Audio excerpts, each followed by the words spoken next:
You're very welcome this evening. Just to introduce myself before we start, my name is John Coates. I'm Director of Hallam Teaching School based at Notre Dame in Sheffield. We, I suppose, coordinate the South Yorkshire Maths Hub, which is one of the reasons why we're putting on this session. And we're also the Sheffield Associate Research School, and we've got Alistair going to be speaking to us as well about what the evidence base says about effective tutoring. You'll know probably that this is one of 3 events that we're running. So this is the 3rd of 3. We know what we're doing by now. We ran an English event earlier in the week and also a science one with the other curriculum hubs, and it's the Maths Hub's turn this evening. Format of the webinar. I'm going to introduce you to the National Tutoring Programme and give you an idea a little bit of how it works and what are some of the parameters we have to operate within. As I say, Alistair's going to talk to us about the evidence base around effective use of tuition. And then we've got Vicky John Lewis and Vicky Marshall, who are here from the South Yorkshire Maths Hub. They're going to briefly introduce the work of the Maths Curriculum Hub. I mean, I think one of the key messages that's come out during the other 2 sessions we've run with the English and Science Hubs is actually the National Tutoring Programme is just one of several ways we can support our students with the COVID recovery agenda. So they'll introduce the work of the Curriculum Hub, some of the opportunities there are, but they'll also have introduce you to the National Tutoring Programme partners from a maths perspective, give you some things to think about there if you're trying to close some gaps in maths. So that's the agenda for the evening. Our events earlier in the week sort of lasted around 45-50 minutes, just to give you an idea of the length of the session. So I'm going to talk a little bit about the National Tutoring Programme, and it's part of the government's COVID recovery strategy. So the government are spending about £1 billion on COVID recovery in education. They've given each of our schools a COVID recovery catch-up budget. So we've all got some extra money sitting in our school coffers to spend on closing the recovery gap. But they've also invested, I think it's £650 million in the National Tutoring Programme. The National Tutoring Programme itself has got 2 components. There's the tuition partners component of it, which is what we'll be largely talking about tonight. And there's also an academic mentor strand, which I will also tell you about. The difference between them really is most easily explained by thinking about the tuition partners strand. The tutors are provided from outside your school. They work for tuition companies. They're an extra workforce that you can tap into. The academic mentors, if you access that part of the strand, you will be employing that mentor as a member of your school's staff. So that's the main difference between the 2 strands of the programme. I've put the link to the National Tutoring site at the bottom. We're going to reference that website, and you can go there and you can see all the information we're giving you and more. Couple of late arrivals, so I'll just let them in. Okay, so the tuition partners part of the NTP strand first. So this is essentially subsidised blocks of tuition that are available for schools to buy. The blocks of tuition are all 15 hours in length, and they're subsidised by the government. They cover 75% of the cost. And I know Vicky later is going to share some of the different costs that the different tuition partners have for their programs of tuition. The cost that Vicky will give you is the 25% that you have to pay. The government are effectively paying the other 3/4 of it. So it is heavily subsidised. It makes tuition, which is something that normally would be unaffordable for schools, something we can consider in this particular year. The National Tutoring Programme website very clearly says that the underlying principle is it's designed to support disadvantaged students, but these blocks of tuition do not have to be, are not necessarily reserved just for disadvantaged students.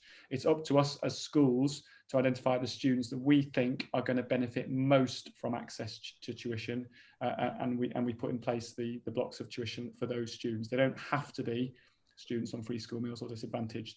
That said, the chances are that when you're looking to your school cohort, if if you're deciding that tuition is going to be one of the aspects of your recovery plan, that said, it is most likely that your disadvantaged students come from families who will be less well equipped to put in place the sort of tuition that you perhaps more middle class families might just do as a matter of course to support their children. The tuition is provided in either small groups or one-to-one. The different providers, meet them later, tell you whether they provide small group tuition or whether one-to-one or a mix of both. And again, as something as a school, you've got to think about that. Do you go for the slightly more value for money approach? Most of the providers, it's the same cost whether you have one student or 3 students with the tutor. Or the other school of thought will be not many middle class parents pull together their child with a couple of their mates. Normally, your middle class families will provide tutoring on a one-to-one basis, and that's something you perhaps want to consider doing for your students in school also. Yeah. The tuition is available in a limited set of subjects. At secondary, the good news is maths is on the list, and primary numeracy is on the list. So your maths is covered across all the key stages. And the other thing it's worth saying is that all the tuition partners have gone through a rigorous selection process. You've been evaluated on impact, safeguarding systems, data protection, and so on. Hang on a minute. There were 400 applications nationally to be tuition partners, and at the end of the day, only 32, I think, have been approved. Right. Can you just say that bit again? Because I was starting to listen to this training, but it's exactly the same as yesterday. Someone that's not on mute. Could you just all make sure we're on mute? That would be great. Thank you. Just move on.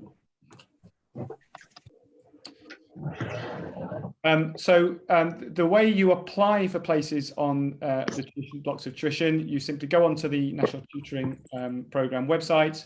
There's a screen where you can filter by your locations. You type in Sheffield or Rotherham or wherever you happen to be.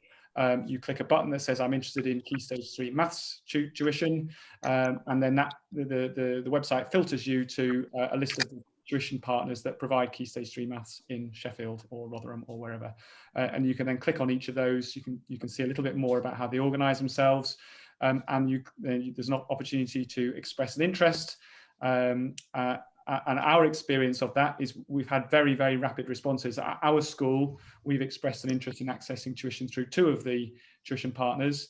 And in both cases, I got a response to my inquiry within a matter of hours. In one case, I got sent through a bunch of paperwork to do with data protection and safeguarding. The other arranged a video call with me early this week. Again, all organised very efficiently, and just made themselves available to answer my questions. So, so far so good. Our experience of engaging with the tuition partners through the website has been a very positive one. We've still got a lot of things to think about in terms of how we implement tutoring in our school, but first steps seem to be very positive. The other part of the NTP is the academic mentors. And as I said earlier, the mentors, if you engage with this part of the programme, you employ these people in your school. They become members of your school workforce. The academic mentors are trained and supported by an organisation called Teach First. They're employed by you. They're paid a wage of approximately £19,000. Now, even though they're employed by you, the good news is that wage is paid by the National Tutoring Programme, but your school just has liability for the on costs. So that would be things like the employer pension contributions and the employer national insurance contributions. So it comes out around about £5,000–6,000 cost to the school of employing a mentor, with the rest of the actual wage bill picked up by the National Tutoring Programme. Teach First have already got almost 200 mentors who started work after half term in schools, and they've got a second wave of academic mentors who are being trained, ready to start in schools in January and February. The model they operate under is that each mentor works within their school with approximately 50 students, providing tutoring, and I've listed the subjects at the bottom there that the mentors are being trained to tutor in. And again, good news, maths and numeracy feature there, so that's good for the purposes of this audience. Now, one thing to draw your attention to is there are a limited number of mentors available on this programme. Teach First are training or attempting to recruit and train about 1,000 mentors, and it doesn't take too much maths to work out that that's not enough for all schools to have one if they all wanted one. There are a couple of thousand secondary schools nationally. well over 10,000 primary schools, and only 1,000 mentors at most going to be available. So Teach First have capped the number of mentors per school at 2. And they've said that in the event of oversubscription, what they'll do is they'll prioritise schools by deprivation. And just to unpack that a little bit more, I've gone onto their Teach First website to understand a little bit more about that prioritisation. And this is the information that they've presented. They're using 2 measures of deprivation. One is something called the IDACI index, which is income deprivation. It's to do with where children in your school live. Despite my best efforts, I've unfortunately not been able to track down where you can find out the IDACI number for your school. My advice would be, if you think your school is the sort of school that should be able to access a mentor, to contact Teach First and just ask them directly whether you do qualify. The other measure they use is the Achieving Excellent Areas categorisation. And the good news here is that Sheffield is category 5, Rotherham is category 4, and Barnsley and Doncaster are both category 6. So if you work in a South Yorkshire school, then just by dint of where your school is located, you already trigger one of the 2 metrics that Teach First are using to measure deprivation. Okay, that sort of wraps up my introduction to the programme. I'm going to hand over to Alistair at this point, who can introduce himself and talk about the evidence base. Good afternoon, everybody. As you know, my name is Alistair, and I'm the research lead here at Sheffield Associate Research School. And I'm just going to be talking for a couple of slides about the evidence that we know about for on tuition, because it's something that has been studied, and there is some research evidence that backs it up. And the good news is that it has been shown to be effective at improving outcomes for students, particularly the sort of students that this programme is targeted at, which tends to be the disadvantaged students, and also students with lower prior attainment. So we're just going to go through a couple of slides that looks at some of the aspects about what makes good tutoring and how certain what the evidence tells us about this.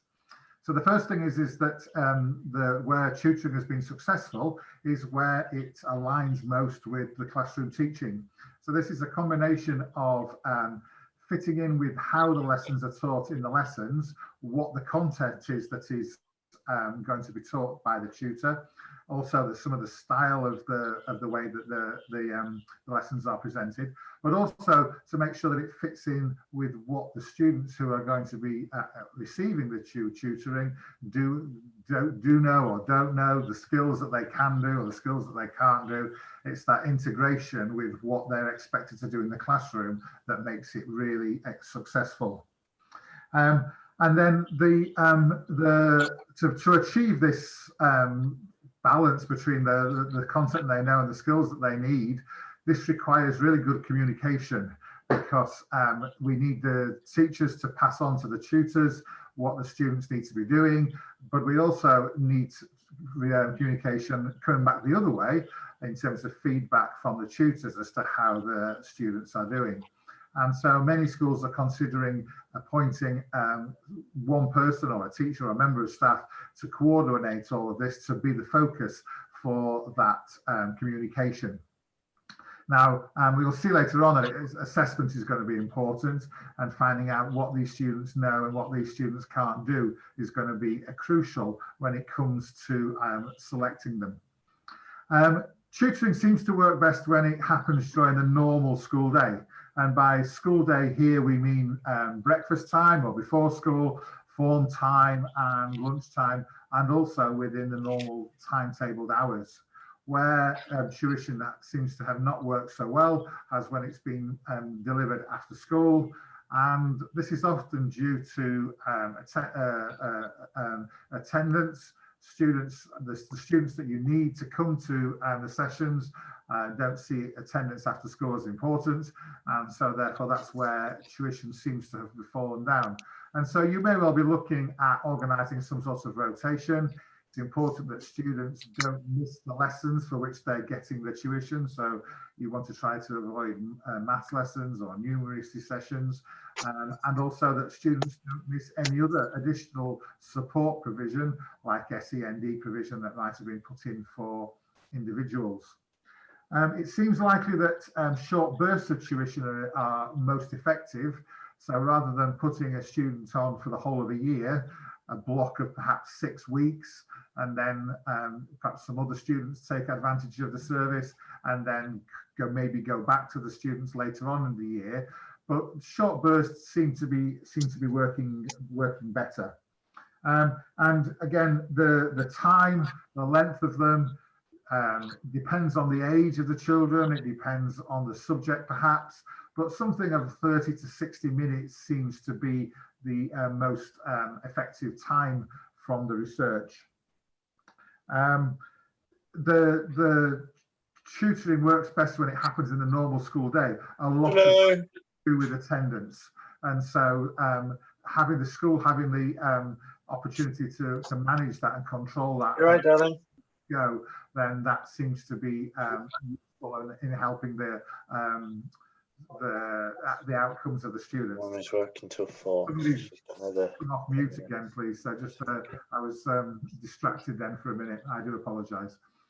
Okay, and then the size of the groups is there's been quite a lot of research done into what makes a good group for tutoring, and it's quite clear that small groups are far more effective than any kind of intervention that has looked at tutoring in terms of like a whole year group or a class.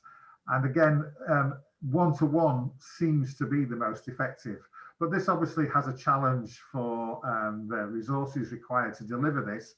And so in some contexts, 2 students in a group or 3 students in a group has also been nearly as effective as one-to-one.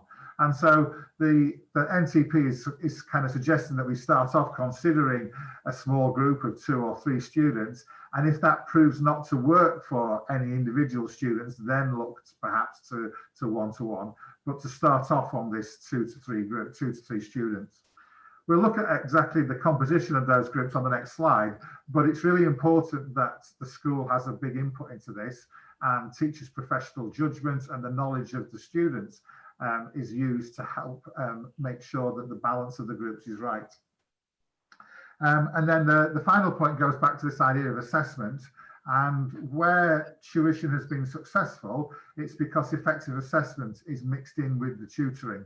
And this could be making sure that tutors are preparing students maybe for an internal assessment, that the data from these assessments is then fed back to the tutor. The tutor will perhaps be useful to have information about how the students are doing, so that they know whether their particular learning style or the activities that they're doing are being effective. And it helps everybody understand that this is proving to be successful. And we'll talk a bit more about parent and student buy-in, and seeing that you're becoming more successful is obviously very motivating for students. Go to the next slide, please, John.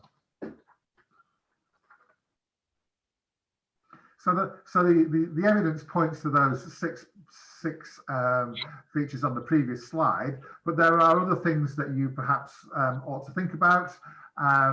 The National Tutoring Programme is quite clear that the majority of the students chosen for this tutoring should be eligible for pupil premium, but that's not to rule out anybody else. And the scheme is quite clear about the importance of teachers and schools knowing their context, knowing their students. And so please feel free to look wider than the pupil premium students, to include students for whom you know that lockdown has been challenging and they will benefit from some extra tutoring. The real importance with a lot of this, though, is about the nature of the groups and putting the groups together.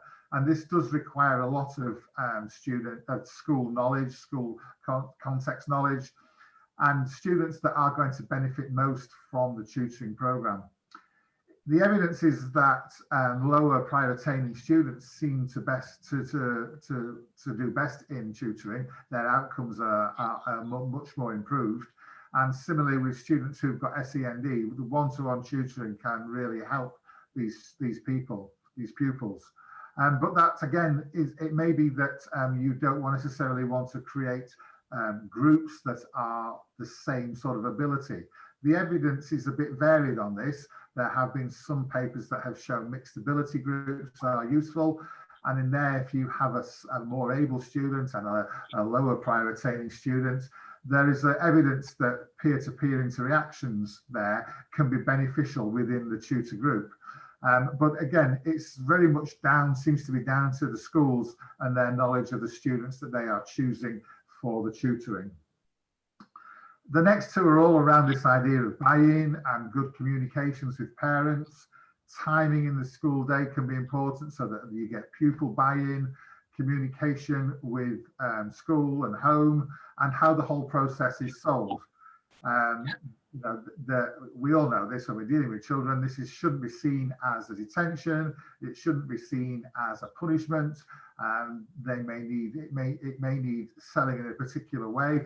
And here, having mixed ability groups may well help that situation, because students might see the challenge of that. But it's important that we think about this and use your knowledge of the students that you are thinking about the programme to sell it to them in the best possible way. So the good news is that this works. The other piece of good news is that online tutoring works. Some of the providers are offering online tutoring, and that's been shown to be effective. Working in groups of 2 and 3, and the school having good knowledge and good communication to work with the tutors to share backwards and forwards how everybody's getting on. Opportunity now to if there's any particular questions about any of that, but I will be staying on till the end of the session, and so please feel free to ask me anything about this. I have copied into the chat facility 2 or 3 URLs to the initial research and some of the data that has been used to inform this project. And I say, if there's anything else that I'll be here to answer your questions. Thank you very much, Alistair. As Alistair said, we'll be available for questions at the end. So I'm really pleased to be able to hand over to Vicky. Vicky will introduce herself, but going to talk about the work of the Maths Hubs and then thinking about the National Tutoring Programme from the point of view of maths and numeracy. Thank you. Thank you, John. So, hi, I'm Vicky John Lewis. I'm the Maths Hub lead, and I'm joined this afternoon by Vicky Marshall, who's the Deputy Maths Hub lead and Secondary lead. So really what we're going to be doing is talking to you about what the Maths Hub offer, as well as what a summary really of the National Tuition Partners, which we've spent some time picking out some key information and seeing how the Maths Hub offer marries up with that, and then what's available separately the National Tuition Partners and how that can support you. So there's just a summary of what we'll be covering. Can you move to the next slide, please, John? Next slide, please, John. Just move up a little bit. Sorry, thanks, Vicky. Can you hear me a little bit better now? Okay, so just a little bit about the background to the Maths Hub. So you can see there just a little bit of information. We are funded by the DFE, and we run a lot of programmes nationally, but obviously with our region being the South Yorkshire Maths Hub. I have put a link to our website later on the slides. Just to give you a bit of background so far, we've worked with over 50% of schools in South Yorkshire. So we've supported and worked with them, and when I say worked with them, you'll notice that a lot of the offers on our website are for work groups. So, you know, we do offer expertise from specialists who are trained nationally, but they are work groups, so we are working and learning together. So it will be things where you do go away and implement things in your school. But next slide, please, John. Thank you. So, so we work with the NCTM. So this is just a little bit of a statement that they've produced for us regarding the National Tuition Partners. And it very much echoes what Alistair was saying earlier regarding the National Tuition Partners. When you're working with them, that children aren't missing the scheduled maths lessons in order to receive the extra tuition and aligning with the things to consider. So when is it that they're actually doing that? And thinking about if you are a school who have worked with us before or are working with us this year, you know, think about the practice that you've got in place. And that they can be some of the questions that when we talk about later, you can consider asking them regarding their training. Next slide, please, John. Okay. So, some of our key offers for primary are you may have heard something referred to as the COVID recovery materials. Basically, what they are, it's the materials that are produced by the DfE. It's non-statutory guidance that sits alongside the national curriculum, and it's something called Ready to Progress criteria. So what we have is a sort of over 79 PowerPoints, explanatory videos, and they all focus on this Ready to Progress criteria.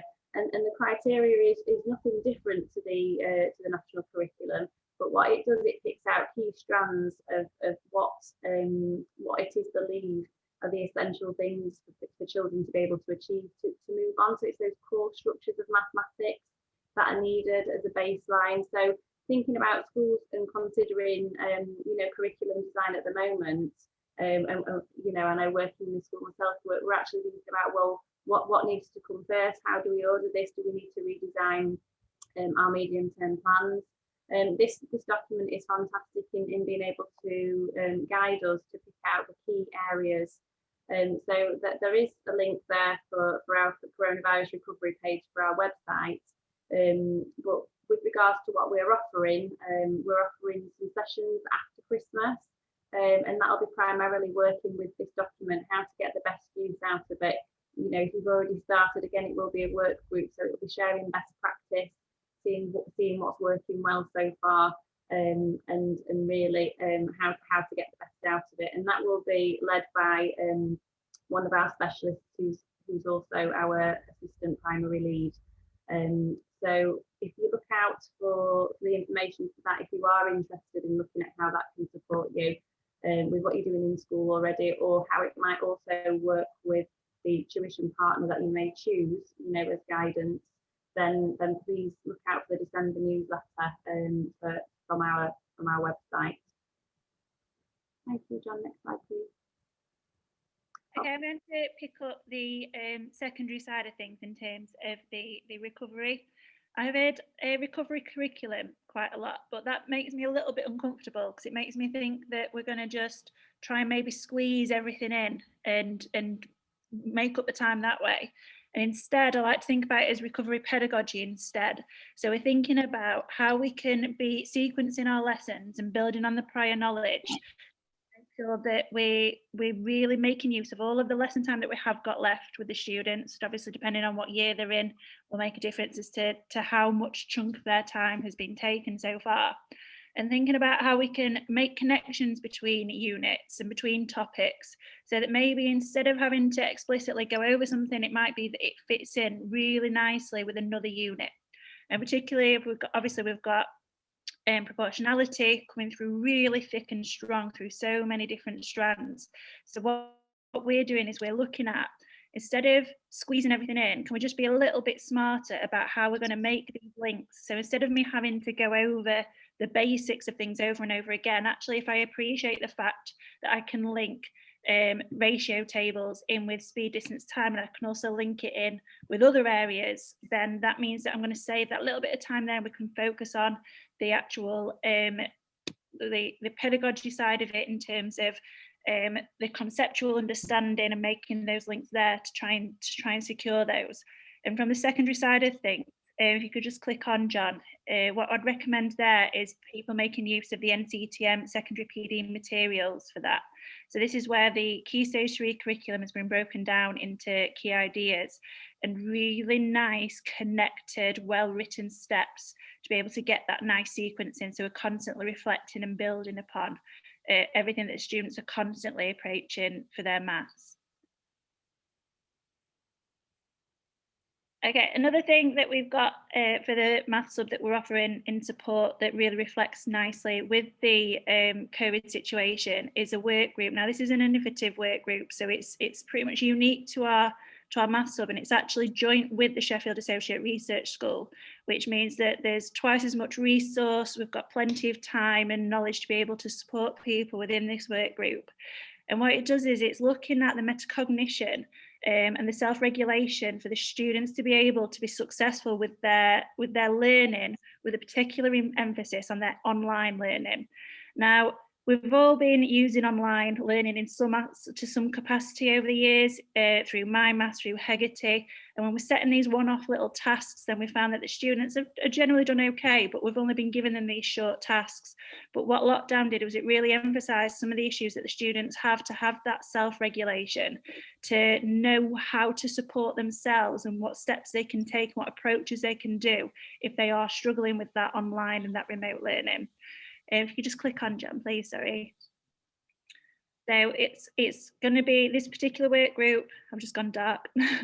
This particular work group is going to be focusing on like lockdown related concerns, but also general online homework as well, with a bit of an emphasis on the types of tasks that you might be faced with Hegarty, to be able to really focus on modelling to the students how they can approach these kind of tasks themselves and the kind of things that they can do to really make life easier for themselves.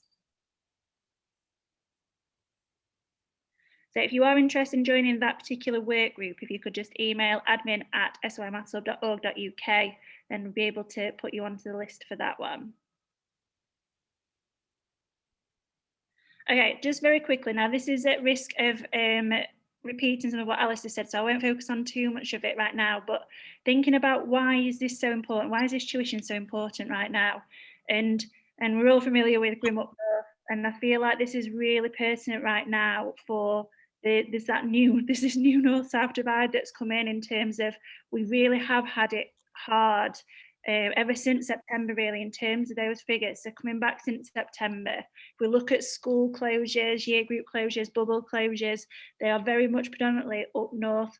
So thinking about our students in the northern regions of England are the ones that have been really affected by this additional impact on their learning time since coming back in September. So it's really important that we are doing everything we can to close those gaps for those students.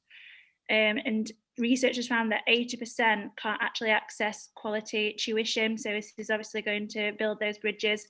And again, repeating what Alice has already said, but these have come straight from the EF's Teaching and Learning Toolkit to look at the impact. So one-to-one tuition, that +5 at the end, is saying that after a year's worth of one-to-one tuition, the research suggests that it's 5 months worth of progress that's going to be made by that student.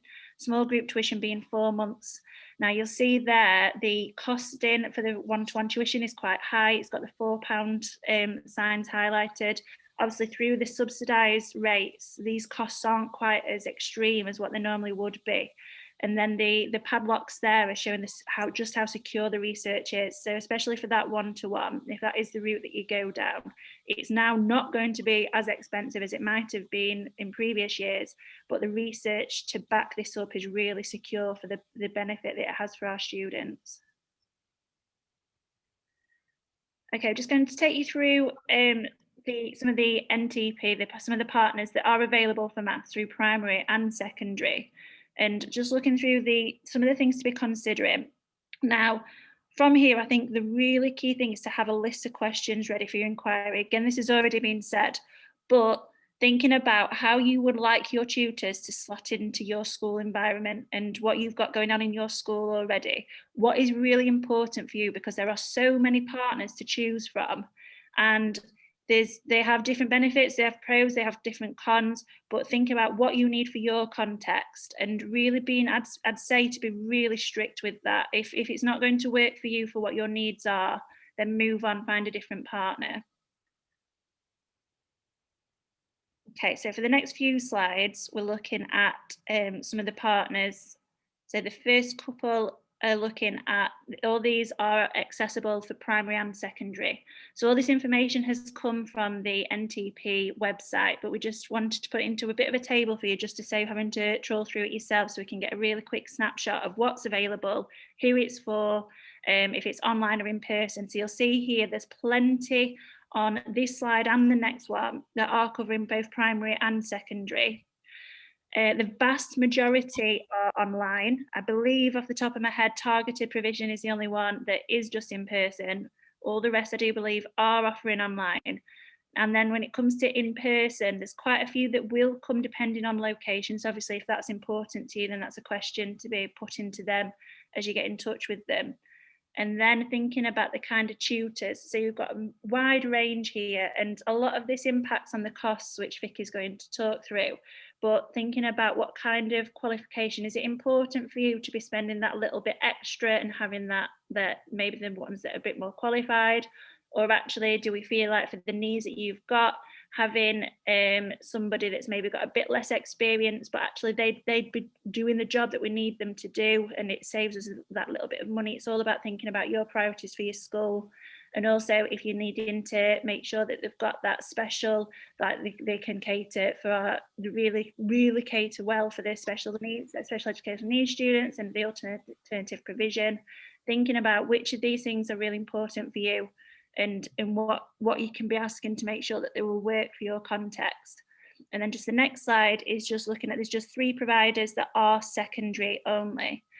So obviously just watch out for those. If we're primary, maybe we'll skip past those ones when it comes to getting into touch with them. Thank you. So as Vicky mentioned, we've just summarised really some of the key headings and key considerations when you are getting in touch with the National Tuition Partners. And as I mentioned earlier about the documentation from the DfE and the ready to progress criteria, something such as that, if you're kind of sitting at the moment and thinking, oh well, which route is best for me? Do I want to access the NTP list, or do we want to use the funding that's coming into school to actually work with our own members of staff? But actually, attending something such as the workshops that we're putting on just after Christmas may upskill those staff to be able to work with the children, and they know our children, they know our schools, they know our systems. So taking those things into consideration in balance. So a couple of other things to notice. When you actually look at the website, it does give further information on how the partners will communicate with you. So for example, thinking about what their offer is it an online system? Some have, a 24-hour phone line access. As Vicky mentioned, do you have a dedicated person in school to be able to coordinate this? So that obviously will be quite a big job, depending on how many students you put forward for the partnership. Thinking about the assessment systems as well that are on offer, because some of the partners run a baseline assessment, some ask for you to input assessments on their system, their platform that they provide. Then how frequently will they then inform you of the progress? Do they provide a system that you can just log in, or a telephone call to get the information about the progress and impact that it's actually having on your students? And costings obviously is a massive consideration. So we've just got an example of costings here. So we've got one-to-one in person and one-to-one online. Some of them are very similar, but the big differences there. We can see the Fresh Start in Education is £270 for one-to-one in person, and then the TES supply is £131.25. So what more is it that you're actually getting for your money for that big difference? Is obvious things to consider. Thank you, John. Okay, any questions? So I'm going to stop recording because I think that might make people shy.